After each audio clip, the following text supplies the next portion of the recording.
வந்து காசிக்கு இங்கிருந்து நீங்க பெங்களூர்ல இருந்து போறதுன்னா ட்ரெயினும் போகலாம், பட் ஃபிளைட்டும் போகலாம். சரிங்களா?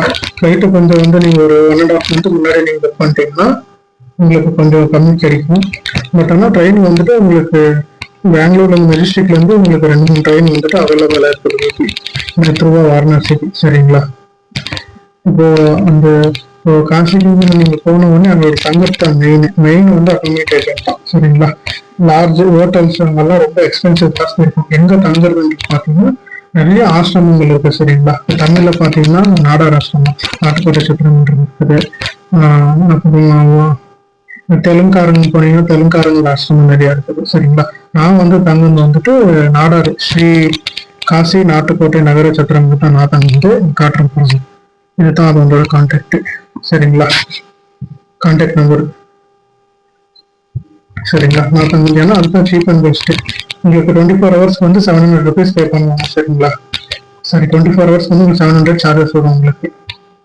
மினிமம் 2 members இல்லை 3 members. நாங்கள் வந்து 3 பேர் தங்கணும். சரிங்களா? 3 பேர் வந்துட்டு 700 தான் 24 hours. நாட்டுக்கோட்டை சத்திரம் நீங்க வந்து தமிழ்ல கேட்டீங்கன்னா தெரியாது. அங்க வந்து நாட்கோட்டுன்னு வந்துருவாங்க வந்துட்டு. சரிங்களா? டூவா ஏர்போர்ட்டுக்கு போயிட்டு ஏர்போர்ட்ல இருந்து நீங்க எங்க போகணும்னா நந்தி சர்க்கிள்ன்ற இடத்துக்கு போகணும். சரிங்களா? மெயினே நந்தி சர்க்கிள் தான் காசியில. கார்ல வந்து கூட்டிட்டு போயிட்டு அங்கதான் விடுவாங்க. மேக்ஸிமம் எல்லாருமே அங்கதான் போவாங்க. சரிங்களா? நந்தி சர்க்கிள்ல தான் டிராப் பண்ணுவாங்க கேப் கார். நந்தி சர்க்கிள் வந்து ஜஸ்ட் ஒரு 500 to 600 மீட்டர்ல உங்களுக்கு ஸ்ரீ காசி நாட்டுக்கோட்டை நகர சத்திரம்ன்றது இடம் உங்களுக்கு கிடைக்கும். அது வந்து ஆசிரமம், தமிழரவங்களோட ஆசிரமம். சரிங்களா? அதுல வந்துட்டு நீங்க 2 நாளைக்கு இல்ல 3 நாளைக்கு இருந்தாலும் தாங்கலாம். சரிங்களா? டெபாசிட்டும் வாங்கிக்குவாங்க. சரிங்களா? அந்த டெபாசிட் வாங்கி அது உங்களுக்கு ரீஃபண்டபிள் தான் உங்களுக்கு. 3 டைம் ஃபுட்டும் உங்களுக்கு ப்ரொவைட் பண்ணுவாங்க. எப்படி பாத்தீங்கன்னா மார்னிங் ஒரு இட்லி, தோசை இல்லை இட்லி வடை. நாங்க போகும்போது இட்லி வடை கொடுத்தாங்க. மத்தியானத்துல ரசம் சாம்பார் அப்பளம் அந்த மாதிரி வந்து நம்ம தமிழ் ஃபுட்டே கிடைக்கும். அது வந்து நீங்க பே பண்ணிட்டு வாங்குற மாதிரி வரும் காசிட மாட்டோம். சரிங்களா?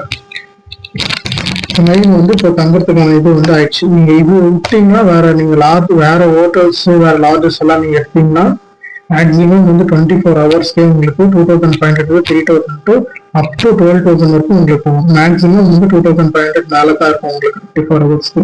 அதுவும் வந்து நீங்க அங்க செக்இன் டைம் எப்படின்னா 12 to 12. நீங்க டே 12 o'clock நீங்க போனீங்கன்னா மட்டும் தான் உங்களுக்கு 24 hours கால்குலேட் ஆகும்.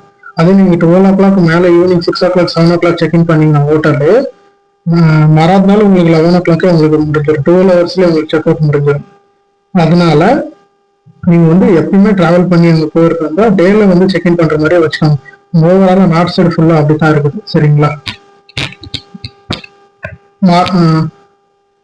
நம்பரு இது வந்து மொத்தம் எந்தெந்த இடத்துல இருக்குன்னா அலகாபாத், அயோத்தியா, கயா இந்த 3 இடத்துலயுமே எங்களோட நாட்டுக்கோட்டை சத்திரம்ன்றது இருக்குது. இவங்களோட நம்பர் வந்து இங்கே கொடுக்குறோம் பாருங்க. சரிங்களா? இப்போ அவங்களோட விசிட்டிங் கார்டு இருக்குங்க. அலகாபாத், அயோத்தியா, கயா இதுதான் அவங்களோட கான்டாக்ட் நம்பரு. பேர் வந்து சேம் இப்படித்தான் இருக்கும். ஸ்ரீ காசி நாட்டுக்கோட்டை நகர சத்திரம்ன்ற பேர் இருக்கும். சரிங்களா? இதுதான் பெஸ்ட். இந்த 3 இடத்துலயும் அந்த புத் கயா டு பிஹார் போனீங்கன்னா கூட கயா போனீங்கன்னா கூட இதில் தங்கினா ரொம்ப இன்னொன்னா சேஃப் அண்ட் செக்யூர் ஃபேமிலி ரொம்ப சூப்பரா அருமையா இருக்கும். ரூமும் வந்துட்டு எப்படி இருக்கும் நீங்க பாத்தீங்கன்னா மீடியம் வந்து ஆவரேஜான ரூம். சரிங்களா? ஆவரேஜ்னா நல்லா இருக்கும். சரிங்களா? டைல்ஸ் தான் அது. எப்படி பாத்தீங்கன்னா வந்து பழைய காலத்து பில்டிங் அது. சரிங்களா? ஆனா நல்லா இருக்கும், ஓரளவுக்கு கிளீனா இருக்கும். But safe and secure Nattukottai சத்திரம்ன்றது. சரிங்களா? பட்ஜெட் ஃப்ரெண்ட்ல நீங்க தாராளமா ஒரு 6 நாளுக்கு தாங்கலாம். ஒரு கிட்ட நாங்க 4 நாள் தங்குவோம். 4 நாளுக்கு எவ்வளவு ஆச்சுன்னா 3000 ஆச்சு. அதை நீங்க வேற இடத்துல தங்குனீங்கன்னா ஒரே நாளைக்கு வெட்டி போயிடும். சரிங்களா? 4000 5000 எப்படி போயிடும். பட் ஆனா இந்த 4 daysக்கு 3000 rupees தான் ஆச்சு. சரிங்களா? அது முடிஞ்ச பின்னாடி காசில வந்து கங்கா ஆர்த்தி பார்க்கலாம். Evening 6:30 to 7 o'clock Ganga Aarthi பார்க்கலாம். சரிங்களா? கங்கா ஆர்த்தி பார்த்த பின்னாடி அங்க இன்னொரு நிறைய டேம் இருக்குது. சரி, டேம் நிறைய 2-3 இடம் சுத்தி பார்க்கறது இடம் இருக்குது. அது நான் போக வர வீடியோல கண்டினியூ பண்றேன். சரிங்களா?